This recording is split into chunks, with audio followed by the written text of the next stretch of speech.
တုံးကဒီနေ့အလုပ်ကိစ္စတစ်ခုနဲ့အပြင်သွားရင်ပေါ့နော်ပြန်တော့သားမိတွေရွှေတုံးကုန်းဖျားဝင်မယ်ဆိုတဲ့စိတ်ကူးလေးရာနဲ့ရွှေတုံးကုန်းဖျားကိုရောက်ဖြစ်ခဲ့ပါတယ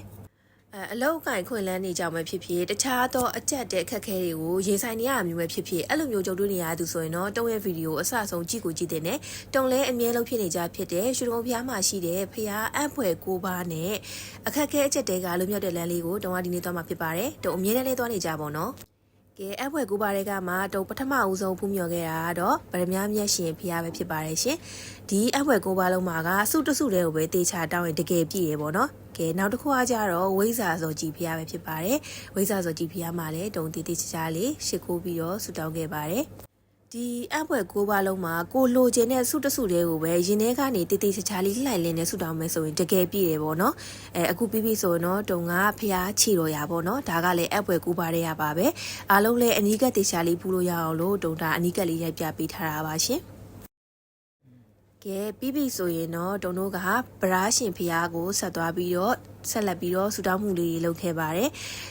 တေချာပြောချင်တာလေးတူကကြတော့ဒီအံ့ဖွယ်9ပါးလုံးမှာပေါ့နော်ကိုလိုချင်တဲ့ရင်ထဲကတကယ်ကိုမှဖြစ်ချင်တဲ့ဆန္ဒကိုတေချာလေးဆူတောင်းအောင်ပါမယ်ဆူတဆူတွေပဲတောင်းအောင်မယ်ပေါ့နော်ဒါပြီးရင်တော့တုံကဘိုးဘိုးအောင်ဆူတောင်းပြဖျားကိုရောက်ခဲ့ပါတယ်ဘိုးဘိုးအောင်ဆူတောင်းပြဖျားမှာလည်းတုံလိုချင်တဲ့တုံရဲ့ရင်သွင်းဆန္ဒလေးကိုတေချာလေးဆူတောင်းပြခဲ့ပါတယ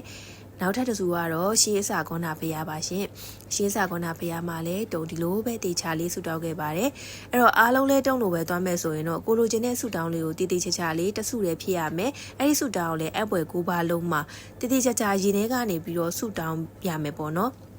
်စုတစုရဲ့ကိုတေချာတောင်းမယ်ကိုယ့်ရဲ့ရင်သွေးဆန္ဒဖြစ်ချင်တာကလည်းမှန်တယ်ကိုယ့်ရဲ့ဆူတောင်းကလည်းမှန်တယ်ဆိုလို့ရှိရင်တော့တကယ်ကိုမှဆန္ဒပြေဝပါတယ်ရွှေတုံကုန်းဖျားမှာရှိတဲ့အပွဲ9ပါးပေါ့နော်ဒါကတော့တုံလမ်းသွားရင်းနဲ့ဖျားရည်တက်ပေးခဲ့ပါတယ်နောက်တစ်ခုကကြတော့တုံကဖျားစံတော်တွင်းကိုရောက်ခဲ့ပါတယ်ရှင့်စံတော်တွင်းမှာလည်းတုံတေချာလေးကိုဆူတောင်းခဲ့ပါတယ်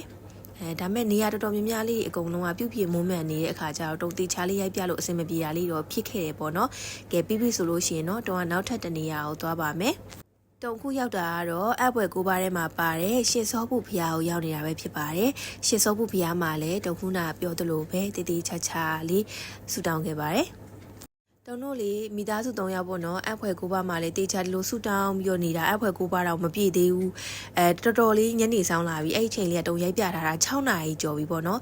ဖျားကလေအရန်တက်ပယ်ပြီးလူတွေလည်းတော်တော်စီတယ်အေးပြီးတော့စိတ်နေတာပဲပေါ့နော်ဖျားပေါ်မှာလေးပေါ့နော်လူတွေလည်းအများကြီးရောက်လာကြပြီးတကယ်ကိုအေးချမ်းပါတယ်ကဲပြီးပြီဆိုလို့ရှိရင်တော့တုံတို့ကနောက်ထပ်ဓမ္မစီတီဖျားကိုရောက်ခဲ့ပါတယ်တုံတို့အပွဲ9ပါးသွားတဲ့နေရာမှာဓမ္မစီတီဖျားကိုတုံတို့ကနောက်ဆုံးပြေးဝင်ခဲ့တာပေါ့နော်ဓမ္မစီတီဖျားမှာဆိုရင်လည်းအေးချမ်းနဲ့ကိုမှဖျားရှိခိုးလို့လည်းအရန်ကောင်းတယ်အပွဲ9ပါးလုံးမသွားဘူးအပွဲ9ပါးတည်းကဖျားတဆူဆူမှာပဲတေချာလေးဒိဋ္ဌံဝင်ပြီးဆူတောင်းခြင်းနဲ့ဆိုရင်လည်းအရန်ကိုမှကောင်းပါတယ်နော်တုံကတော့ရွှေတုံကုန်းဖျားရောက်ရင်ဆူတောင်းတာတွေလုပ်ချင်တယ်ဆိုတော့အပွဲ9ပါးမှာပြုလုပ်နေကြဖြစ်တဲ့အတွက်တုံရဲ့အချစ်တွေကိုလည်းတုံကပြန်လည်ပြီးတော့ဝင်ပြပေးတာပါအားလုံးလုပ်ပြီးပြီဆိုရင်တော့နံပါတ်131နဲ့132ကြားကလမ်းလေးပေါ့နော်တုံတော့ဝင်မယ်ဆိုရင်ဒီလိုအကျေးလေးကဝင်ရတယ်ပြန်ထွက်ရင်အကျယ်ကထွက်ရတယ်ပေါ့နော်ဒါကကြတော့အခက်အခဲအကျက်အတဲတွေကိုဘွားမှာကြုံတွေ့နေရတဲ့အကျက်အတဲတွေအားလုံးကလွတ်မြောက်တဲ့လမ်းဆိုပြီးတော့လူသိများကြရပေါ့နော်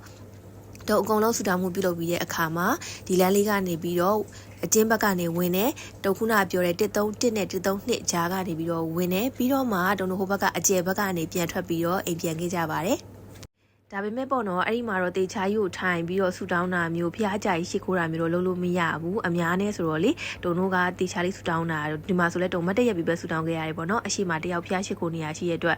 တေချာကြီးဆူမတောင်းခဲ့ရဘူးပေါ့နော်မတ်တလေးရက်ပြီးပဲဆူတောင်းခဲ့ရတယ်ပြီးတော့တုံတို့ဒီဘက်အကျယ်ဘက်ကနေပြီးတော့ပြန်ထွက်ခဲ့ပါတယ်ရှင့်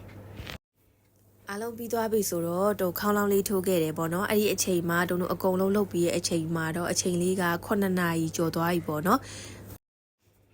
ကဲအခုဆိုရင်တော့တုံတို့မိသားစုတွေအိမ်ပြန်ကြပါတော့မယ်ရှင်တုံမေမေကရိုက်နေတာကိုမသိလို့လေပြီးတော့မှဝင်ပြီးတော့ရီကြအဲ့ဒါကိုပြန်ပြောပြီးလဲရီနေရသေးတယ်ကဲဒီနေ့ဗီဒီယိုလေးကိုကြည့်ပြီးတော့အားလုံးအတွက်လည်းအထောက်အကူဖြစ်လိမ့်မယ်လို့မျှော်လင့်ပါတယ်ရှင်ကျေးဇူးများကြီးတင်ပါတယ်